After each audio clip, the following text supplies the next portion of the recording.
Hi there, I'm Steve Bauer, Kitsap County Commissioner, and I want to welcome you to Commissioner's Corner.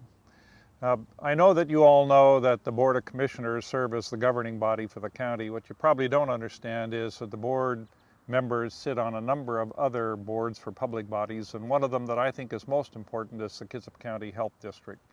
The district was created by the cities in the county to provide public health services to all of the residents of the county. And I think it's easy when we think in terms of public health to think of the obvious.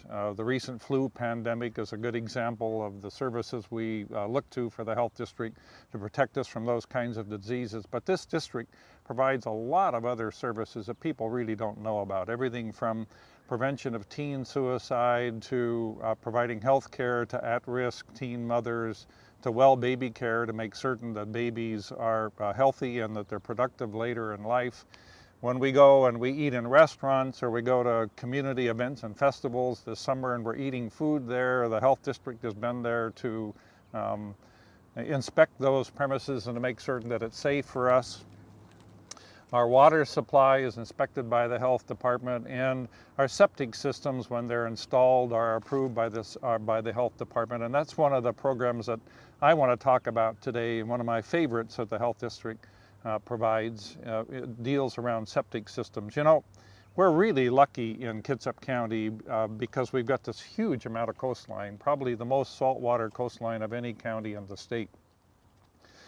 But along with that, because we've used it for commercial purposes and recreational purposes, this coastline of ours, Shoreline, is vital to both our history and our future, and we need to preserve it and take care of it. One of the things that we know is that is a threat to that shoreline is the septic systems that are alongside those shores and the streams that feed into it. And when those fail, then that affects what happens along that shore. And the way we know that in part is by the fecal coliform bacteria count that's in the shellfish. We're here today at the foot of Dyes Inlet on a beach that is closed for shellfish harvesting because of that kind of activity.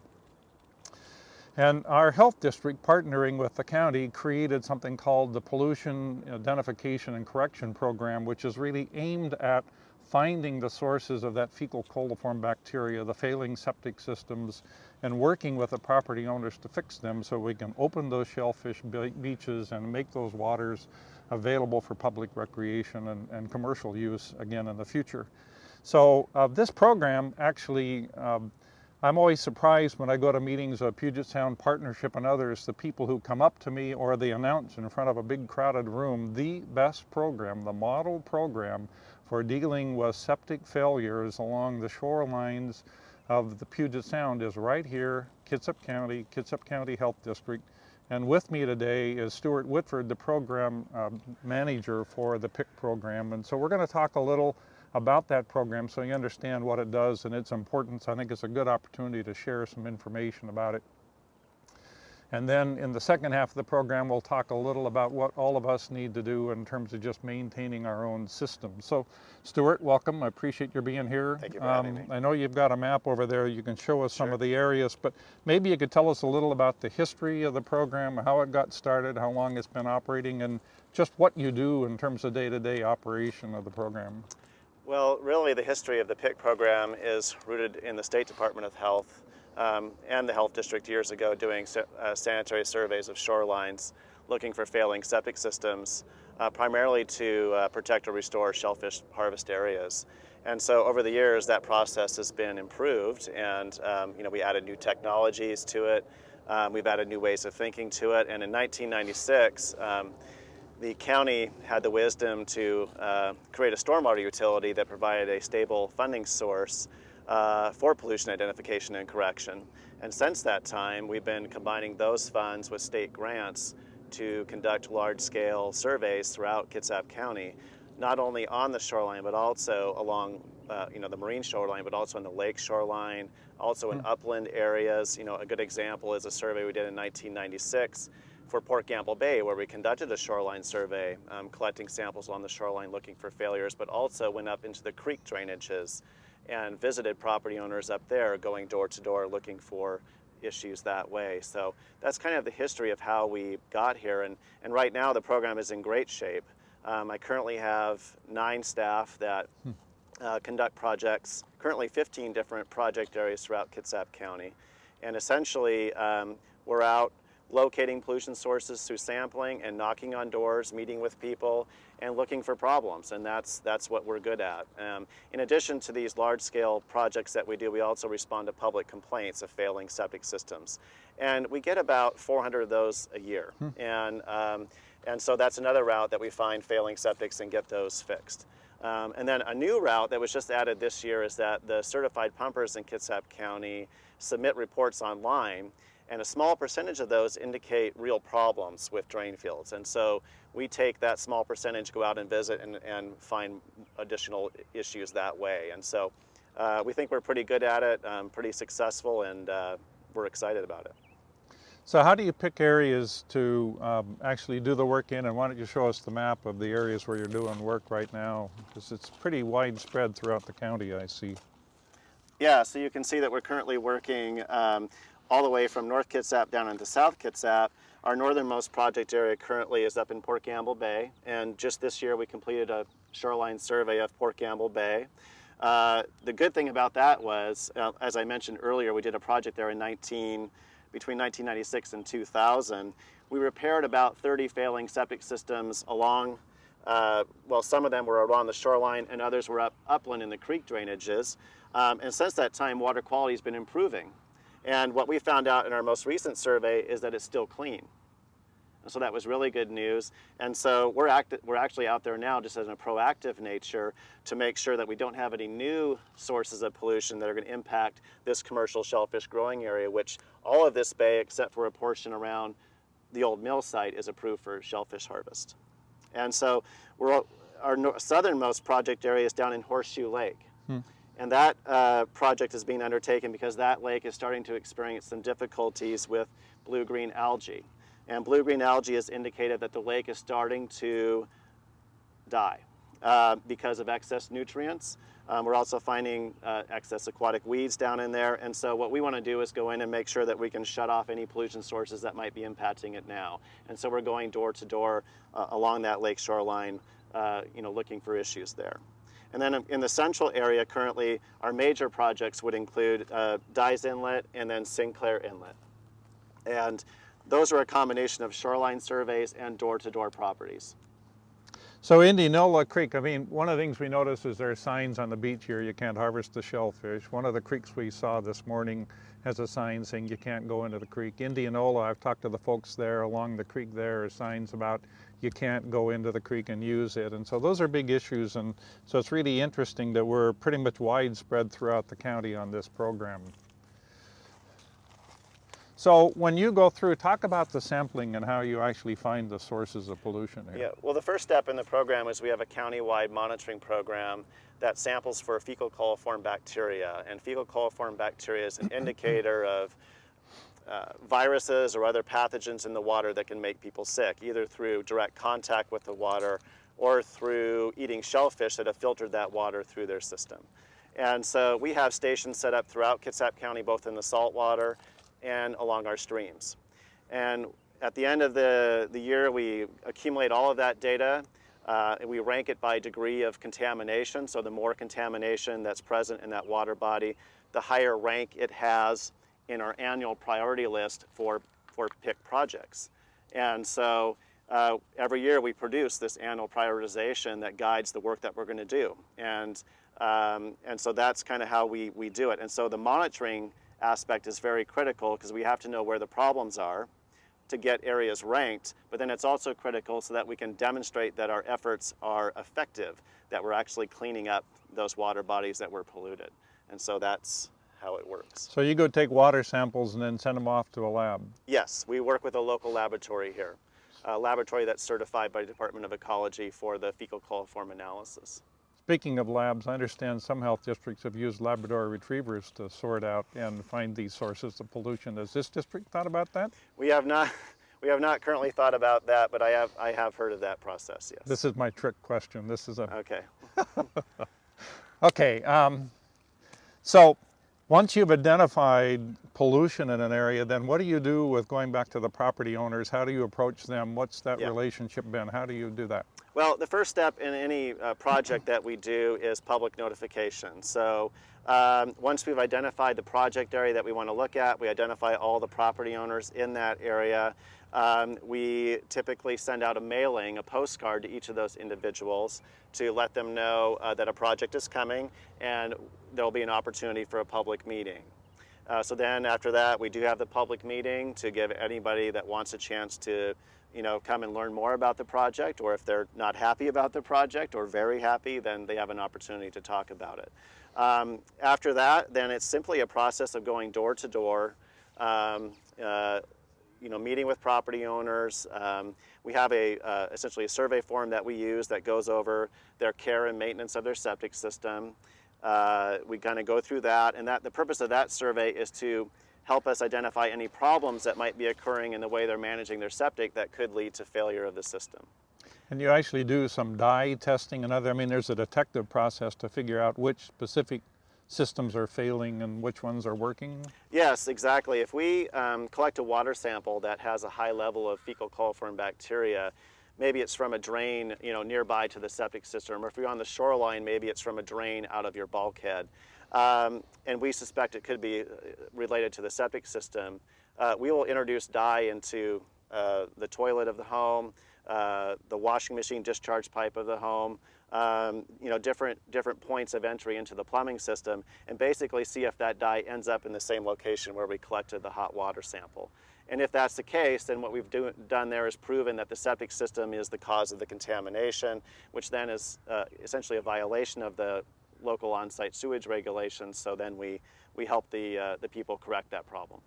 And I guess it must be kind of complicated, because we talked about one site this morning where the actual septic that was leaching into a stream was like 300 yards away, and so it must be kind of an interesting detective challenge to find which ones are actually failing. Yeah, and the way we do that is we actually have activated charcoal. We use activated charcoal sewn up in 1-inch square packs, and that charcoal absorbs dye. And so we'll place those packs in places where we think the dye is going to surface. And so that way we don't have to be there, to see the color. We'll have the charcoal there to absorb it if it is present. And so that's why we can, introduce dye in a house 300 yards, upstream, and we can put charcoal packs down at the mouth of the stream, and we'll know if it's failing or not. Great.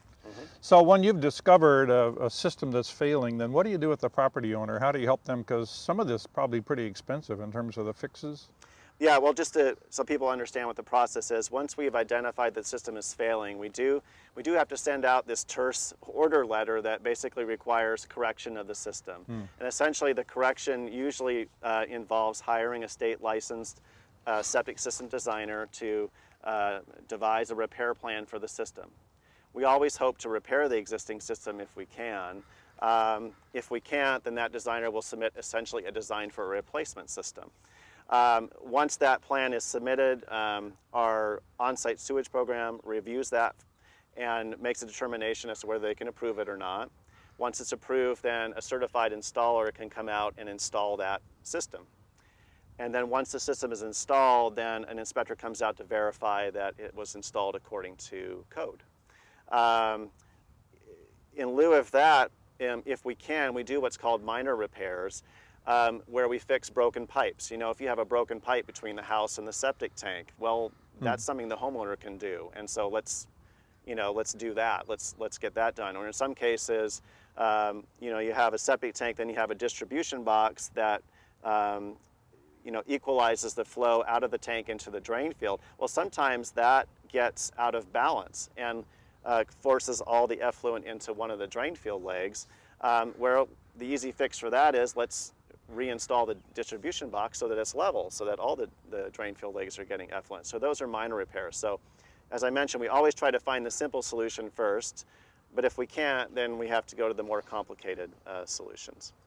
So one of the things that I've always been impressed with this program is that you really have a couple choices. One is you can be heavy-handed in enforcement, or you can really work as partners with the property owners. And from the very first time that I learned about your program at an open house you had. It's really, you emphasize at the health district here, working with the property owners, trying to give them education, trying to give them counseling. When they're really expensive fixes, there's Shorebank Enterprises, which is a firm that provides low-income financing for people who need it. We met with a property owner this morning where you've got a self-help program where contractors actually came in and donated their time and energy for a low-income property owner to put that system in. So I think one of the hallmarks that really makes this successful is that you've really partnered with the property owners rather than just mandating that they do things. Yes, yeah, exactly. We want to be there, during the process, the whole process, and help them through that. And so I actually sit, you mentioned the Shorebank Cascadia program. They're a nonprofit that is working with private foundation monies and state grant monies to provide low-interest loans to people with failing septic systems that live in Kitsap, Mason, and Jefferson County. And we've had a tremendous number of applicants from Kitsap County participate in that program, and many examples of success there. And so that makes it a little bit easier when we can offer a program that is specifically suited to finance, those repairs. We also have what's called, as you mentioned, the self-help repair program, which is those very hard luck cases where they don't qualify for standard financing, they don't qualify for Shorebank because, what we're finding, a number of our elderly citizens have reverse mortgages on their homes and they can't qualify. And so we don't want to put people out of their homes. And so this program was devised by local septic system designers, local septic system installers, and the health district to basically pay for all the materials and install the repair system with the help of that homeowner if they're able to. And so that's also been a success. And so yes, we do try to everything we can to help people get through it, because we do understand that in today's, the state has changed its regulations numerous times since their first set of regulations was in the 1970s, and I think they've been changed 3 or 4 times. And each time they get a little more stringent, and of course then it becomes more expensive to comply. And so now, today, if you have to replace your system, you could be talking, in some cases, $25,000 to $30,000. In some cases on Bainbridge Island that I've been involved with, the repairs have been upwards of $75,000. And so it can be a tremendous impact to a homeowner, to pay all that money. And so we want to be very careful with that. So at the end of the day, it's all about results. The program's been in existence 10, 15 years. What have been the results? What have you seen for outcome? Well, we can point over here to Clear Creek over here as one of the most recent results that we've had. That stream a few years ago had signs posted for health advisory because bacteria was so high that we felt like kids that were playing in the stream might be at risk for getting ill. And so we posted signs to warn people to say, hey, this stream has fecal contamination in it, you should stay away from it. Now, a couple of years later, because of a PIC project that we've done, working not only doing door-to-door surveys of people still on septic systems in the watershed, but also working with commercial properties and cleaning up their storm systems, the stream has recovered to a point now where it nearly meets the state water quality standard. And so that's a recent example.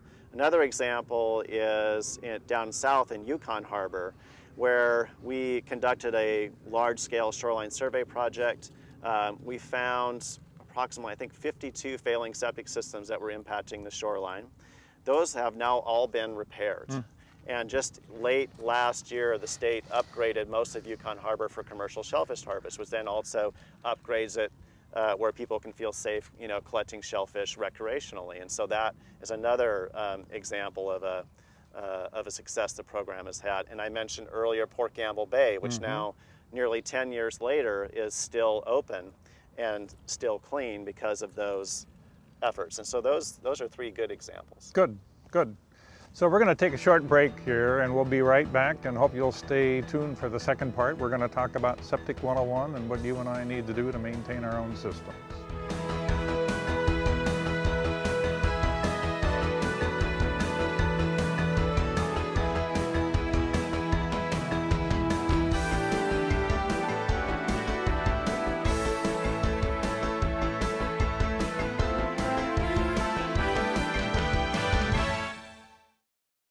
Okay, welcome back. We're going to talk now about what you and I need to do to maintain our systems. You know, I don't know about you, but I think septic systems have gotten kind of a bad rap over the years. I've always had sort of this image of them in the context of their failures, and of course we just talked about the PIC program. But you know, one of the things we've discovered in recent years is that they're also beneficial. We talked last time I did this program, we talked about stormwater and the need to use water as a resource and not be throwing it away anymore. And when you've got a sewer system, you're taking all the effluent from the house, you're putting it in a pipe, you're taking it to the plant, and then you're dumping it out into Puget Sound. Our central Kitsap plant puts about 3 million gallons a day that goes out into the Sound. So what's wrong with that picture? Well, in our county, we don't have mountains, we don't have snowpack, we don't have reservoirs, so our water comes out of the groundwater, and if we take out of the ground and then we're just dumping it into the Sound and we're not replenishing it, we got a problem. Septic systems, for all their limitations, the one thing they do is that they replenish that groundwater by infiltrating the effluent coming out of the system back into the ground table where we can use it. Now, having said that, I'll bet you're pretty nervous about the notion about drinking septic effluent. So one of the things I want to talk to Stuart about is how these systems function, how this gets treated when it goes down into the water table, and just where the pieces of the system function, both in terms of evaporation and infiltration into the soil. Yeah, so septic systems have been around for a number of years. We have, in fact, just recently I found systems that are as much as 50 or 60 years old, actually still operating, which is unusual to be operating at that age, but we still do have those. And so what we find is that septic systems that are designed and installed and maintained properly can actually last, quite some time. Our data indicates systems that are usually maintained decently would last between 25 and 30 years. Once you get beyond 30 years, you start entering the cycle of a time where the system is probably getting close to failing, and you need to start thinking about repairing it or replacing the system altogether. But essentially the way the septic system works is you, just using the example of a standard gravity system, which is what mainly went in back in the 1970s and 1980s, is a septic tank, which generally had two compartments. The first compartment is larger than the first, and so there's settling that goes on in the septic tank. The solids, the fat, soils, and greases float to the top, and the solids go to the bottom. And only the clear effluent goes to the second compartment. There's further settling and treatment there. And then from there it goes out to a distribution box, which splits the flow into the drain field. Typically, there would, say, be 3 drain field legs, and the box would distribute equally to those 3 legs. From there, it really now is up to the soil to treat the effluent from the septic tank. And it essentially, the microbes in the soil are what is used to break down that waste. And so as the effluent percolates down, the microbes act on it and treat it and remove, there's nutrients are removed, and other contaminants are removed and filtered. And by the time it's returned to the groundwater, it's all been polished and clean. And so septic systems have had a bad rap, but they actually are probably the best option as long as they're designed, installed, and maintained properly. And we've heard recently of the troubles we've had down on Hood Canal, and we know that we have problems with septic systems down in the Mason County side of Hood Canal. What we found in our study in Kitsap County was that along the whole stretch of Hood Canal, including Port Gamble Bay, we only proved that 30 systems were actually failing and impacting the beach. I don't know the exact number, but there's hundreds of shoreline septic systems that serve homes along the Hood Canal shoreline. And so what we discovered was the septic systems really weren't having a significant impact to Hood Canal or to the dissolved oxygen issues that were going on down there. And so so septic systems are a good thing, and the more water we can infiltrate and return to groundwater, the better. So how do septic systems fail? Septic systems fail because, well, one of the main reasons we see failure of systems is in rental houses. Most of the failures that we find are in rental houses because we have a situation where we have a property owner that's not there, that maybe hasn't given all the education information they need, to the renter. They use too much water, or they use too heavy cleaners, maybe they're on medications. There are some medications that can actually damage a septic system. You know, chemotherapy drugs may have an impact. And if those things aren't addressed, then failure can occur. And what usually happens is that a mat of, basically a biological mat builds up at the base of the drain field where it's supposed to infiltrate into the soil. It can no longer do that, so it either surfaces and comes up in your yard, or it backs up into your house. Or in some cases, which is a typical example in a shoreline, it will actually find a drain to leak into and then flow out to the beach. And so those are the three routes usually that. So I have a septic system. What should I be doing with my system to try and maximize? I don't want to pay $40,000 for a new one, and I want it to last as long as possible. What should I be doing? Well, the first thing you should be doing is you should know where your septic system is. And you can actually get a copy of your as-built online at the Health District website. And there's a section in there you can click that says search for application and records, and you can click on that, and then you can type in your address or your tax account number, and it will pull up any records that we have on file for your septic system. And if there's records, then there will be an as-built showing where that septic tank is and where the drain field is. And so once you know where that is, then you'll know, okay, that's the area that we need to protect. And typically what we'd like to see is that area remain just covered in grass, that it's not disturbed, you know, that it's not built on or built over, that there's no excavation done into it, you know, this kind of thing. The other thing that you should really do is watch your water use. If you're on public water, then you should really pay attention to your water bills to make sure you're not exceeding the capacity of the system. You can figure out the capacity of your system basically by how many bedrooms your house is. So if you have a 3-bedroom house, then typically your system, the maximum it could take on any one day is 360 gallons. But if you do that on a regular basis, the system will fail. If you're not on public water, you're on a well, I'd recommend putting in a flow meter on your well so you could track it that way. Because really it's water use, I think. That's one of the main causes of failure. And also, you know, maintaining the system, there's 2 routes there. If you have a gravity flow system, standard gravity flow system, the state and local law requires you to have the tank inspected and pumped pumped if necessary every 3 years. And then if you have anything different than a standard gravity system, say like a pressure distribution system or some kind of treatment unit or some kind of alternative septic system, you actually have to have a certified maintenance contractor maintain that system on an annual or a semi-annual basis. And the purpose of that is just to prevent failure of the system. And the new technology today, they can tell how much water you're using by how much the system's been put in use and this kind of stuff. And so they'll be able to tell you if you're getting close to a failure situation and what you need to do. So if you do have that kind of an alternative septic system, you know, make sure that you do have a contract with a certified maintenance person and make sure that's kept up to date, because we want to see that that system continues to be maintained, because if that system fails, it's going to be very expensive to replace. Well, thanks for taking the time, Stuart, Sure. to talk about the PIC program, give us a little background on sewer treatment plants.